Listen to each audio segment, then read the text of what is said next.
All right, great. Well, welcome, friends. This is Tamara with Love in a Big World. And on this episode of our LBW Educate You podcast, I'm so honored to have a fellow Nashvilleian who is an author and so much more, Vincent Kelly. Welcome, Vincent. Thank you, Tamara. Glad to be here. Well, would you please tell us a little more about yourself? Sure. So I'm actually from Orlando, Florida. We've lived here in Nashville the last 5 years. By day, I am a regional HR manager.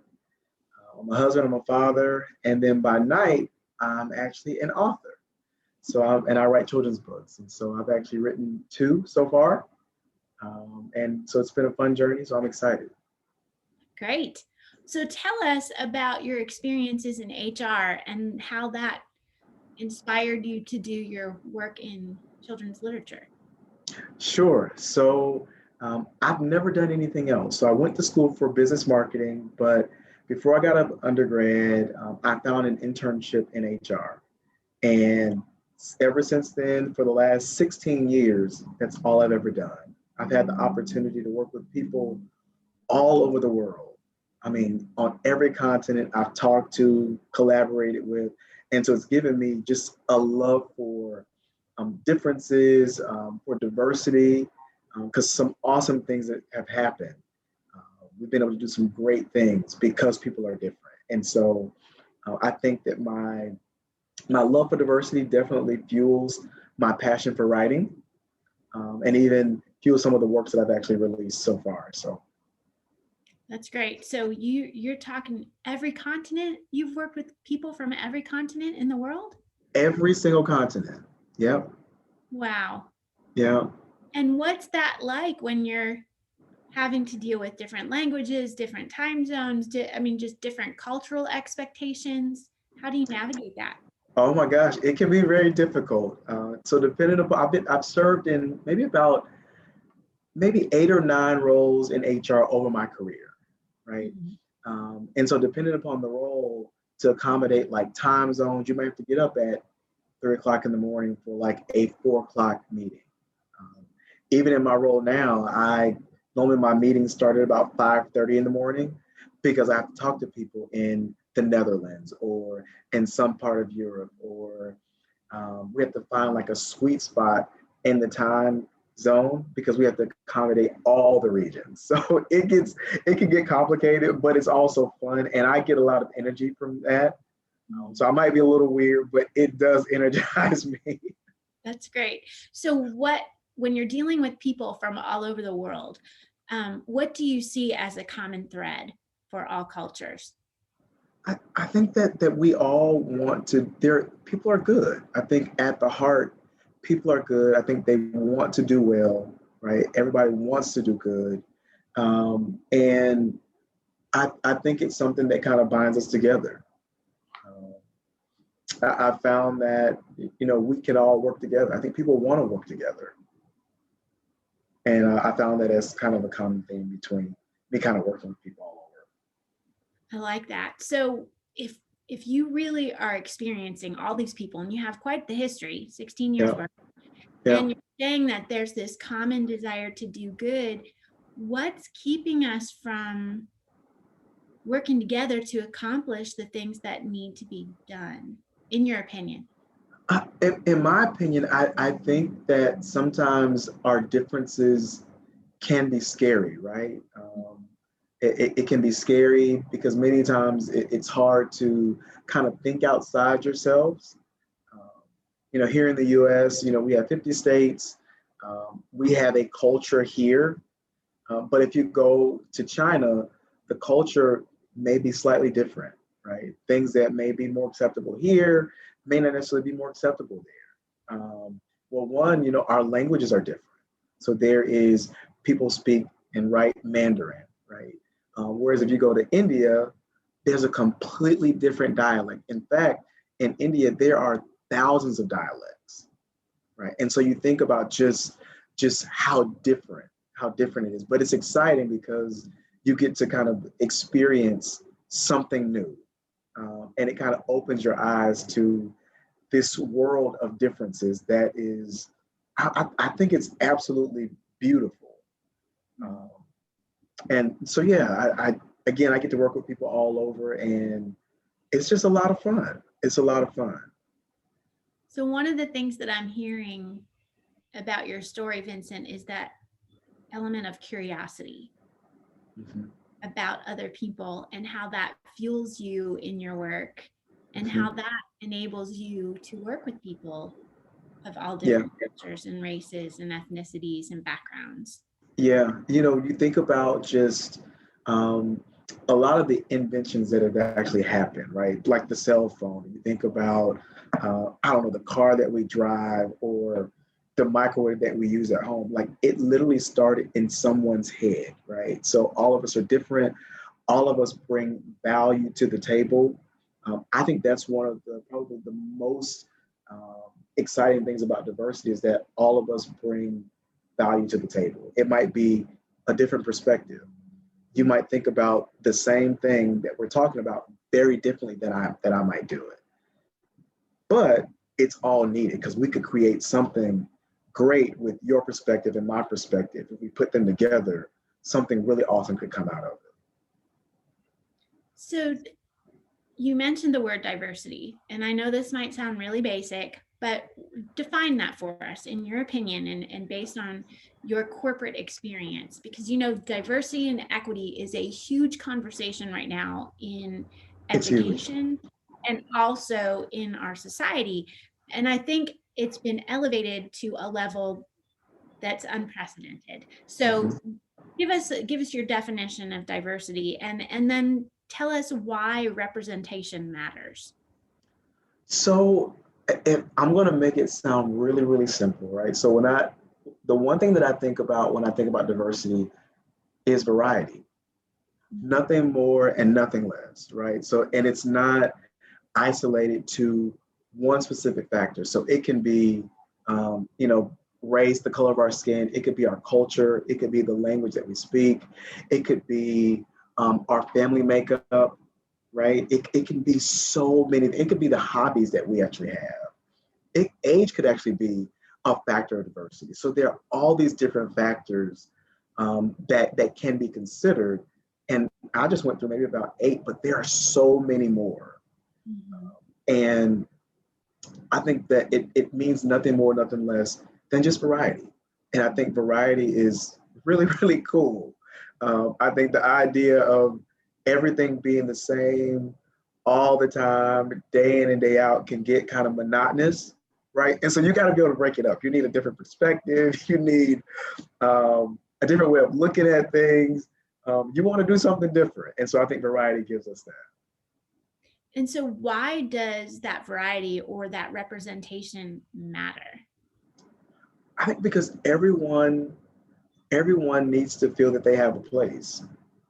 I think representation gives us the ability to let everyone know that there is a place for you in this world and at the table, right? And that you're actually not alone.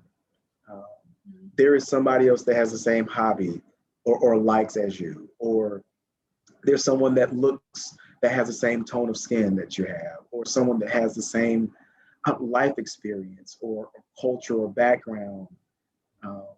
And so I think representation kind of brings us together and kind of puts everyone on the same playing field, no matter who you are and where you're from.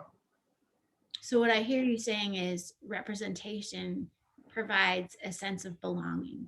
It does, in a major way. I think all of us. There was I think it's Stephen Covey. One of my favorite books is The 8th Habit, and From Effectiveness to Greatness. And he says that every human has 4 basic needs. It's to live, to love, to learn, and to leave a legacy.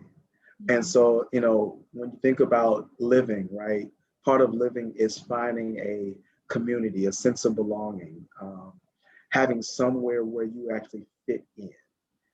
And I think that representation gives us an opportunity to fit in and to belong.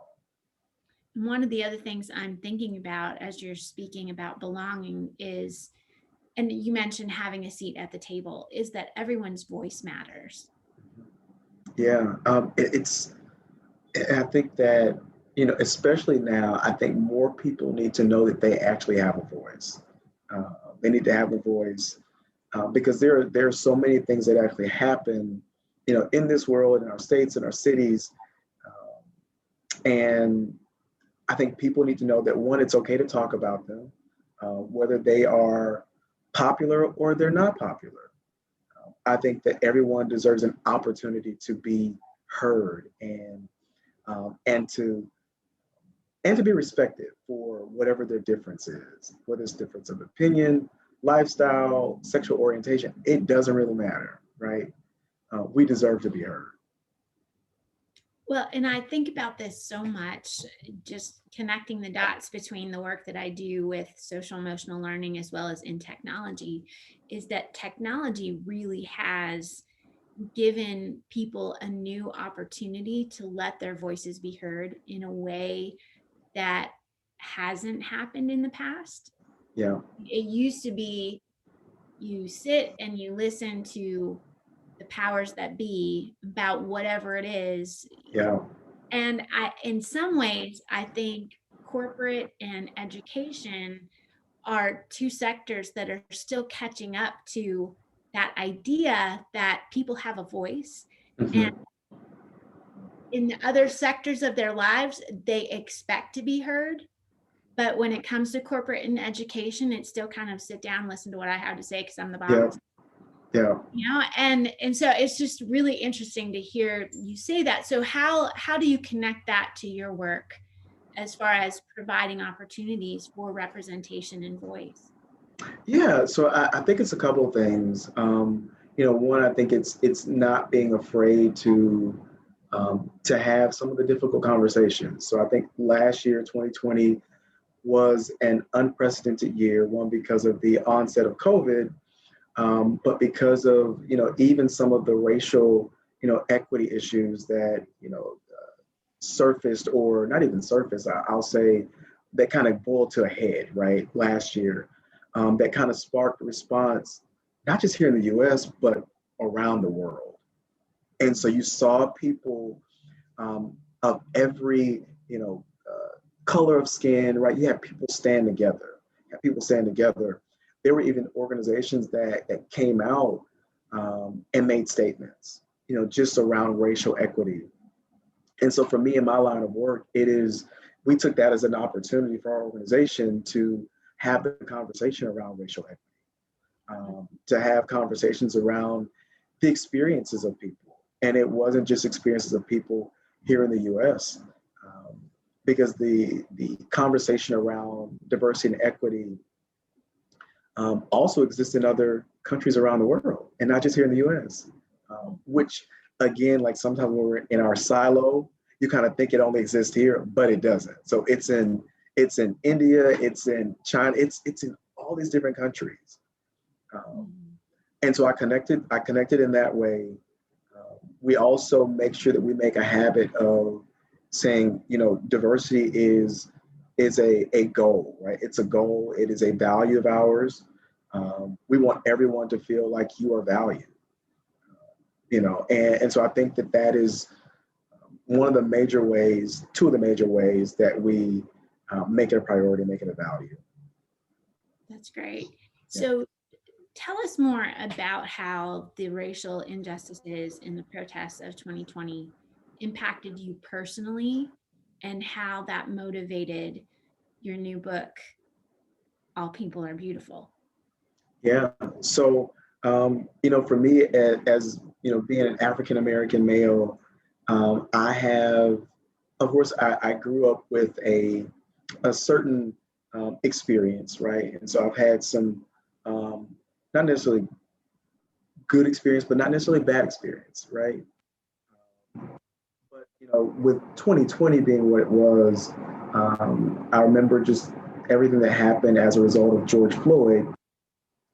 And I remember literally riding after everything happened, and I saw people just standing on the side of the road, and they were protesting.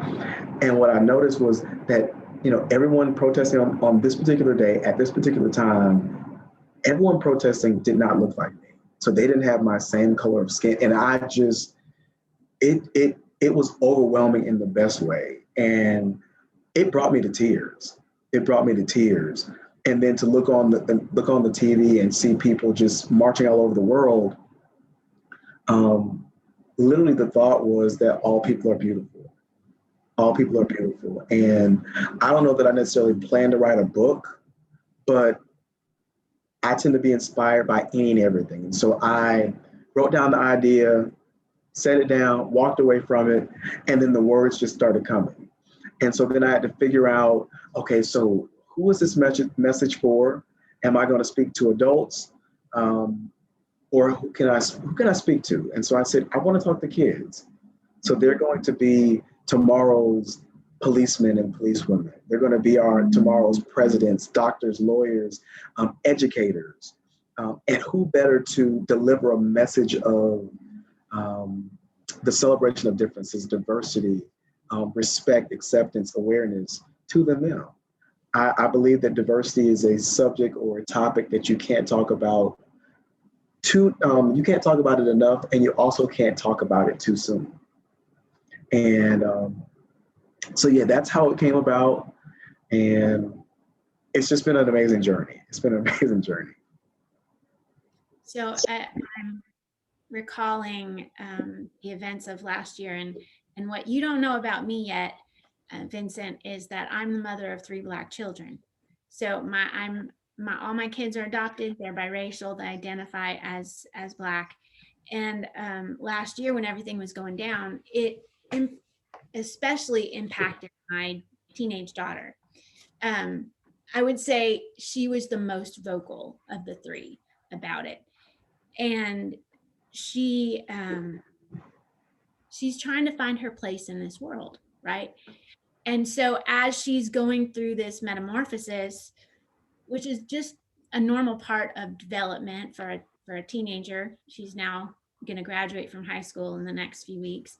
The conversations that were happening in our nation around identity, diversity, social justice, all of that was propelling her to look deeper at who am I? What do I stand for? How to, and these are conversations that, because we're a transracial family, we've had these conversations from the time my kids were little. But yes. To your point, like there's levels of the conversation. So you can never start too soon, but then as kids age and they have an increased awareness, like with my boys, my oldest son is going to graduate from college this week. He had an incident about 2 years ago in college where after a celebration, after a football game, he was somebody, aimed a gun at his chest and said, "Give me your chain." And, it was like this life and death situation. And then the questioning that happened by the police, like he was automatically assumed to be at fault. Yeah. Just because he was a person of color. Yeah. Yeah. And then having the conversation with my youngest son, who's 15 and very full of himself right now, about that's about right. Yeah, right. I mean, it's again developmentally appropriate, but at the same time, going, hey, look, you can't act a fool like that, because if you start acting a fool and with the wrong person at the wrong time, your life is in danger. Yeah. And so I agree wholeheartedly with you that having this conversation about diversity and about social expectations and about what justice looks like in our world is an integral part of parenthood, of education, and I think one of the things that has struck me so much is that now there's this new level of understanding and awareness, and yet there's part of it is a bit harsh. Mm-hmm. And I think in some ways there's a a forgetfulness about what your message is, that all people are beautiful. Yeah. And that we're all on the same team. Yeah. You know? Yeah. So I know that was a lot, but I think in all the work that we do, we bring our personal stories. So I just wanted to give you a context of my story, and that informs the work that I do with Live in a Big World. And I know your story informs the work that you do in HR as well as an author. So I know that was a lot, but what are your thoughts on all that? It resonated with me so much because the conversation with you and your between you and your kids are conversations that it took me back to, like just kind of hearing you speak. And I remember, my dad would have conversations with me about, whenever you stop by a cop, this is how you act. And I remember him saying, this is how you act because you're a black boy, right? And so today, my goal with things like all people are beautiful and things like that, I want to be able to change the conversation, because I should not have to say to my son, hey, William or Miles, you have to act like this when you're in front of a cop because you're black. I just want to say, this is what your conduct should be in front of a cop, just because that's what it should be, right? It should not be because of the color of your skin. And I think that's where things have to change, right? And I think in order for those things to change, there are conversations that have to come to the table. And I think they have to come to the table even if they're clumsy, right? And so, but I think it makes space for, and maybe we approach it with this whole diversity, this diversity conversation. I think that it ushers in the door the needed conversations. And people can't be scared, right? Because it's uncharted territory. It's uncharted territory for organizations. It's uncharted territory for so many different spaces. But I think it's needed, especially right now. Mm-hmm. Mm-hmm. I have so many thoughts about what you're saying. I'm like, where do I jump in again? I think part of what I'm seeing, as you said, it's uncharted territory. There's a lot of fear around it. Mm-hmm. A lot of fear about, what do I say? What, am I going to say the wrong thing? But having resources like a children's book, it's a powerful tool, even for adults. I'm a big believer in using media as the jumping off point for conversation. So whether it's a story or a song, a video, a movie, a quote, like use that to kind of disarm people and then dive into the deeper conversation. So have you ever thought about like using your children's book even in the context of HR? Absolutely. So it's interesting. So I was recently featured in the Nashville scene for the book, and it was for the book, but I think it was saying like author Vincent Kelly approaches diversity from a child's mindset. That was the name of the article. And so one of the lines in the book is that, all people are beautiful. It doesn't matter what you look like. What matters is that we treat each other right. And it shows you these different ways that we can treat each other right. So we show respect, we help each other, we encourage one another, we say great job, we say thank you. So all these ways that we're able to show that we respect and we value one another, regardless of what you look like. And so I think it is messages like that. It's quotes like that are simple, simple enough for a child to get. But I think they also can kind of draw even us adults back in, right, to the things that, no, this is really just that simple. It boils down to treating each other the way we would actually like to be treated, or equally, right? It's equal across the board. So finding that common ground. Mm-hmm. Common ground it's so important, right? Because we're actually all on the same team. We're all on the human team. We're all on the human team. Yeah. And I think about that so much. I think about you know, some of the lessons that we need to be reminded of now are the lessons that we learned when we watched Sesame Street as preschool, Yes. or that we learned when we were kindergartners in the classroom. Like, we've got to learn how to play nicely together. We're Yeah. all on the same planet. We're Yeah. all part of the same team, as you Yeah. said. And so, Yeah. Yeah. And it's so interesting. So one of the strategies behind the book, so I'm an HR person, so I'm always thinking strategy. I wanted to speak to children, but I know that parents would actually be the ones that were buying the books, right? And so I purposefully made the cover so that you would not know the main character from the book, because there's probably about 12 different people around the cover, all of different hues. And I purposefully went and found an illustrator. My illustrator, her name is Shah Console. So she's actually from the Philippines. So we collaborated. It was crazy because the time zones are crazy. So we normally were up at night collaborating on Zoom. But again, it speaks to the diversity, right? And so my book is diverse from the beginning all the way to the end. But it made it also a really, really fun experience for me. And the illustrations are beautiful. The Thank color, you so much. vibrancy of it really speaks volumes. Thank you. And she's amazing. This was actually her first book that she ever illustrated. And you would not actually know it. She's phenomenal. So shout out to Shah. Yeah. Well, we have just a few more minutes. Closing thoughts, Vincent. So first of all, thank you for taking out the time to speak with me, Tamara. This was so much fun, and just a great conversation.